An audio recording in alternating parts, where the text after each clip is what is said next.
So I know it's been quite a while since I've last made a video, and I'm finally back today to give you my top 5 mouse recommendations. I've not only been away for quite a bit because I had some personal issues, but also because I did get quite bored of the market. Everything that was released recently, especially when it comes to mouse pads, has just been clones from other pads, and I had a lot of difficulties to get myself to make full reviews about such things. I also got really burned out by writing whole scripts for every single video that spanned up to 5 pages long for only a single one. So from now on, I'm gonna do my content quite a bit differently. Since I do think I'm quite good at improvisation, I will do my videos without scripts from now on. So as you probably will notice, there won't be chapters as there were with the previous ones, but I hope that you can still appreciate my form of content because I do spend a lot of time with the products that I get in for reviews. But yeah, let's get into the video. My top 5 mouse recommendations for this year so far. It's time to check on my baby.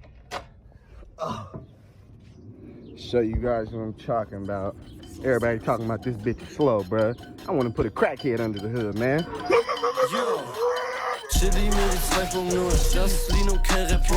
Ist die Fanta noch nicht dirty, ja dann ist es deine Schuld. Bin mit MK in der Trap, mache Money, das ist ein Fake. Gibt es Money aus, so ist zurück, ich nenne es ein Net. Konto voll, doch Kopf ist Slash, schnelle Scheine so wie Flash. Renne durch mein Leben, sehe nix außer die nächste Bag. Bands in der Prada, seit paar Jahren denk ich nur an Cash. Viele haben gezweifelt, heute hör mich sogar deren Dad. As you can see, I've got quite some options and also some honorable mentions that we will get into later, and also some possible winners in this section here. Also remember that these are my personal recommendations and what I enjoy the most and would recommend you guys if you were to ask me over on Twitter. I am trying my best to not only focus on my personal grip and hand size, which is actually 19x10 and I play aggressive claw, but I'm also taking into account fingertip grippers, but I am also trying to cover palm grip a bit, even though you are a special breed. At spot number 5 is actually a mouse that I haven't reviewed yet, but I actually do enjoy quite a bit, especially taking into consideration how expensive the Razer Viper Mini Signature Edition is. This is a great option for those who are a fan of the Viper Mini shape or also the Viper shape. This one sits right in between the Viper Mini and the original Viper shape, and I really do enjoy this thing quite a bit. The QC on my copy is absolutely perfect, and I really enjoy everything about this mouse. The coding is not really something to write home about, but it's still very much decent. And if you're simply looking for a wireless Viper Mini or something in those lines, this could definitely be something worth looking at, and I do think it is a solid mouse and a solid weight for what you're getting at the price point. I do think that the shape is perfect for something like aggressive claw or also relaxed claw if you do have smaller hands than mine. And also as a fingertip grip mouse, this is absolutely perfect. I mean, who isn't a fan of the Viper Mini shape anyways? On the number 4 spot is actually the Pulsar X2 Mini. I do think that the X2 Mini is still a absolutely amazing shape, especially for somebody who plays fingertip grip. I got this purple edition sent out by Pulsar, and I definitely wanted to rep their Discord server, not only because it's actually an amazing place for anything peripherals and also Pulsar of course, but also because this edition actually reps their Discord server and is a edition that was only made for a high rank that you can get on their server. So I'm very thankful for them to send me out this beautiful purple mouse because man, I fucking love purple. But yeah, the X2 Mini is an amazing shape for fingertip grip because it has a very flat side profile, which definitely serves as a very liberal space for all different kinds of fingertip grips, which I just find is amazing in these days where almost every mouse has like a curvature to it. Of course, it also does have a slight curvature on the side, as you can see, but it's still very much flat compared to most shapes out there these days. The QC on my copy is absolutely phenomenal on this purple edition, and I do know that Pulsar can be very hit or miss with the QC. From most of my reviewer friends, I've heard that the X2V2 is better in QC, but the very early batches have been quite horrible when it comes to certain connectivity issues, and also having my friend Stubby whose mice actually freaking bricked with the V2. But after having talked to people who actually have the newer batches of the V2s, they do seem to be very much solid now, and it's just overall an amazing shape if you play either fingertip or also aggressive claw with the same hand size as mine, 19x10 or smaller, because the hump in the back is very much towards the rear but not too aggressive like the X2H for example, who I really not am a fan of. It's just overall an amazing nugget, and I really love the way that the hump feels in an aggressive claw grip. And since I kind of am a fan of flat sides, this thing is absolutely amazing. And yeah, that's my pick for number 4. At number 3, I actually have another mouse that I haven't reviewed yet, but I will very soon. It's actually an ergo mouse. It's the Lamsu THORN, which has an absolutely astonishing QC on my copy. It almost feels like a Vaxi mouse. It's just completely rock solid, and I'm just so happy to see somebody like Lamsu just absolutely nail it on their first try with an ergo mouse. But it really has been a project that has been in the works for quite a long time, and it's been anticipated for so many months. Also with the new Fanatic edition coming out very soon, which looks absolutely astonishing in orange. The shape is very much a medium-sized shape. I definitely will compare it more to something like the EC2 with a very unique twist to it. It's not an EC clone. I definitely wouldn't call it a direct clone, even though it does give off very much EC vibes. I do know that Borsi called it quite the awkward shape and he didn't enjoy it a lot, and I can definitely see that standpoint because it is quite unique. But then again, ergos are not for everybody.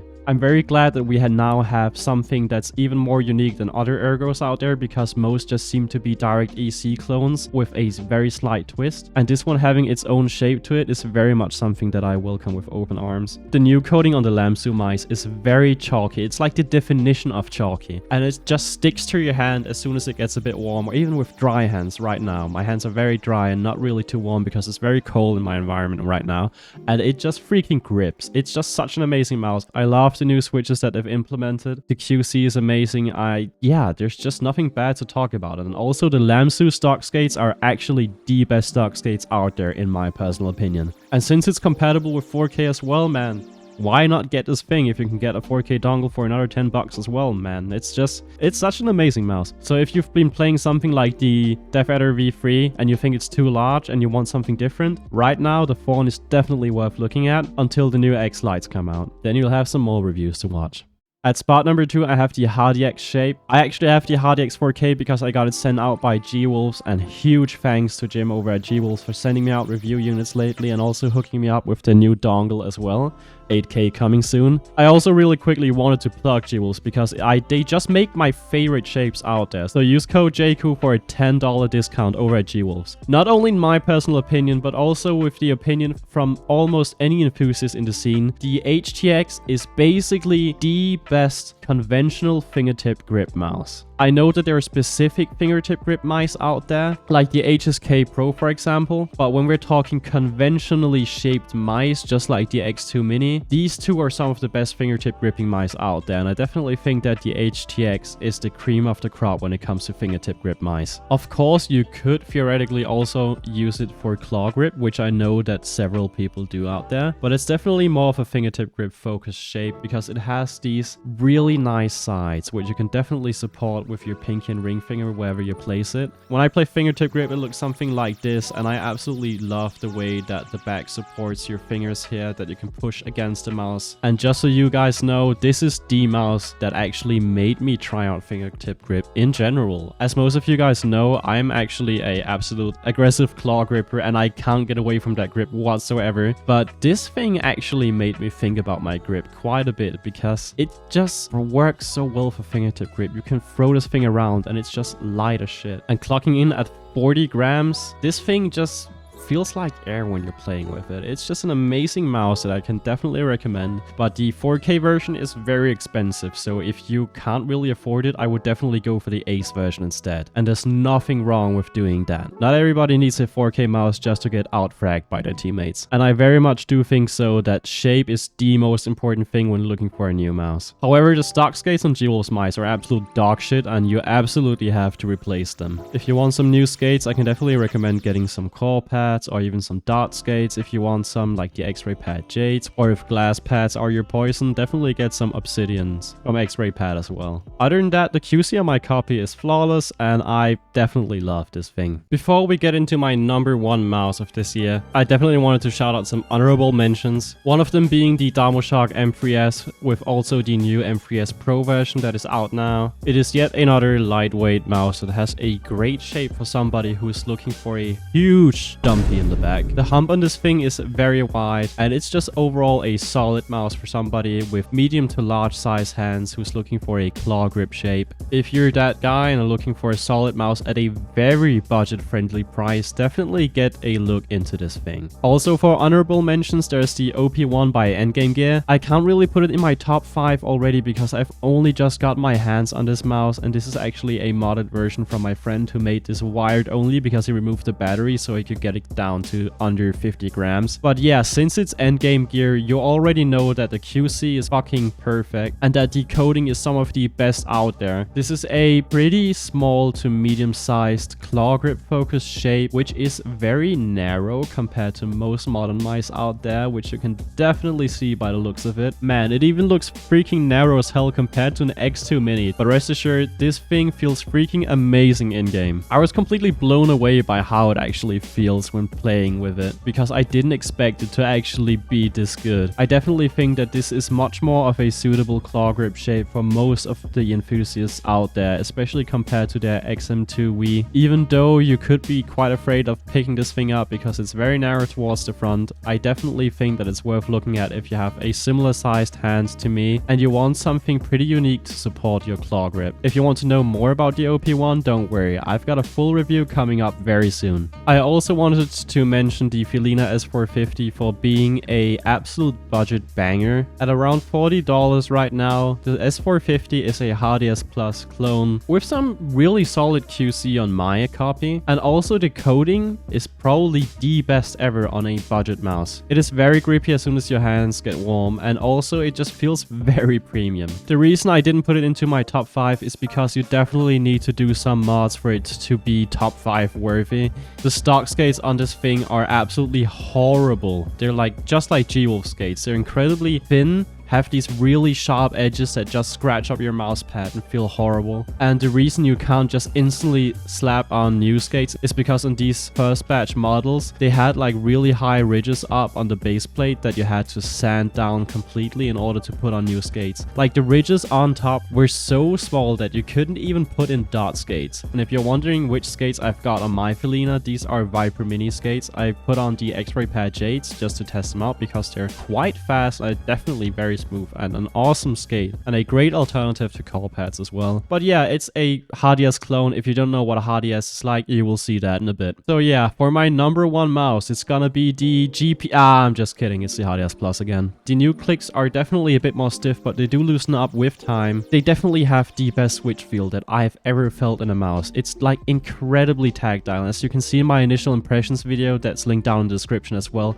and so are all these mice, by the way. They're just the most tactile feel that I've ever experienced with a mouse, and it almost feels like when you're swapping from some mechanical switches from a keyboard like the Cherry MX Browns over to some Celios tactiles. That's like how the difference feel for mice. The scroll wheel, however, is incredibly loose, and while it is great for spamming, everything else is just weird. And also the stock skates are absolutely horrible, so you have to put some aftermarket skates on them as well. And priced at around 150 euros, it's difficult to recommend the V2. So if you want a GPX, I definitely get the last version, which you can get for all the way down to 80 euros in most countries right now here in Europe. Because the only thing new with this thing is that it supports 2K currently and also 4K very soon. But we don't yet know if we need a new dongle for it to be 4K compatible or not, but I suppose we do need it. But we'll see soon. So whilst this is not my number 1 mouse, I would still put in the top 5. I just don't know where exactly because it's just another GPX. And if you haven't tried a GPX yet, I don't even know if you're missing out on something. It's just an easy shape to recommend to people who don't know what they're looking for. If it's their first time looking for a new gaming mouse and they don't even know what grip exactly they play with, or they don't know at all what they're looking for in a gaming mouse, the GPX shape is a very easy recommendation because it's just a very blank canvas, if you know what I mean with that. Almost anybody can find a grip on this mouse, no matter if it's palm grip, claw grip, or even fingertip. It's just more of a medium to almost large size potato in these days when we're talking about mouse sizes. So the GPX is just in this awkward spot where I don't know if I would actually recommend it to anybody these days. So yeah, I have been using this quite a ton after I did my initial impressions, and I definitely love the mouse, but it's just not as good as my good old Hardy S Plus. Not only am I that much of a Hardy S Plus shill that I have 2 of them, but also do I have this transparent black version that just looks freaking phenomenal. The most controversial point about G-Wolf's mice is probably the price point that they're at with their 4K models. Clocking it at a whopping $160 for the 4K model is quite a bit for a mouse these days, but it's not what I would recommend for everybody. However, you can use code JQ at the checkout to get $10 off for buying one, but if you're not even sure if you enjoy the shape, I would definitely recommend going for the cheaper classic edition, or simply the Phylina S450 if you want something even cheaper to try out first before you spend your whole salary on a new mouse. The Hardy S Plus is just the best claw grip mouse in my personal opinion, and it is what I would recommend to anybody looking for a claw grip mouse these days and hasn't tried the Hardy S Plus shape yet. Just like the GPX, it is sort of a blank canvas, but not as much of a freaking potato because this is quite noticeably smaller. But as you can see by the shape, it does sort of resemble a GPX Mini to a degree, with a nice center hump, but also a bit of a humpy width in the back that is just very nice and supportive on the bottom part of your claw grip when you're using it. You can definitely use it for fingertip grip as well, but if you're looking for an optimal fingertip grip mouse for you personally, I would definitely recommend the X2 Mini or the Hardy X over that, obviously. But other than the controversial pricing on G-Wolf's mice, I would also say that these sippy switches are not everybody's cup of tea. There are some switches that are basically not used by any other mice out there, but they do give quite a tactile feel in the beginning, but many people are reporting that they're getting mushy over time. I personally really like the clicks because they are pretty light but also very snappy to a certain degree, but it's just weird to describe the click feel. It is very different to other mice, but I don't think it should be something that's stopping you from getting a G-Wolf's mouse. Other than that, the QC on my original classic version was sort of questionable with the scroll wheel creaking quite a bit, but this is indeed quite an old mouse that I have here that I have absolutely used and abused, which was definitely looped up quite a bit more in the beginning when I got it. But on the newer copies on the G-Wolf's mice, the QC is absolutely phenomenal. But since it is a G-Wolf's mouse, the stock skates are absolutely horrible and should be trashed right away as well. Just get some Viper mini skates because they fit perfectly onto the bottom plate, which is actually very aftermarket skate friendly because it doesn't have any ridges. And also on the newer models, they actually managed to put a hole in here so you can turn the mouse on and off without using their fucking stick. But yeah, that's about it. As you know, I am quite the Hardy S Plus shill, and it obviously shows. I do understand that it's not everybody's perfect mouse, but it is mine, and it is my personal top 5 mouse recommendation video, so that's why I'm putting it in the #1 spot for me personally. So yeah, that's about it for this video. I'm really glad to be back, and I hope that you enjoy this new form of content. I also hope that my personal recommendations could kind of show you what I enjoy the most and what I've been really appreciating this year when it comes to mice. Currently, I'm mostly looking forward to the new Lamsu Maya, which I have been waiting for impatiently ever since it's been revealed. But other than that, I don't know. We're still waiting on the Ultra Late X and the Lethal Gaming Gear mouse. There's also the WL mouse, which I personally probably will hate because of the huge cheese grater side holes. Other than that, that's about it. See ya.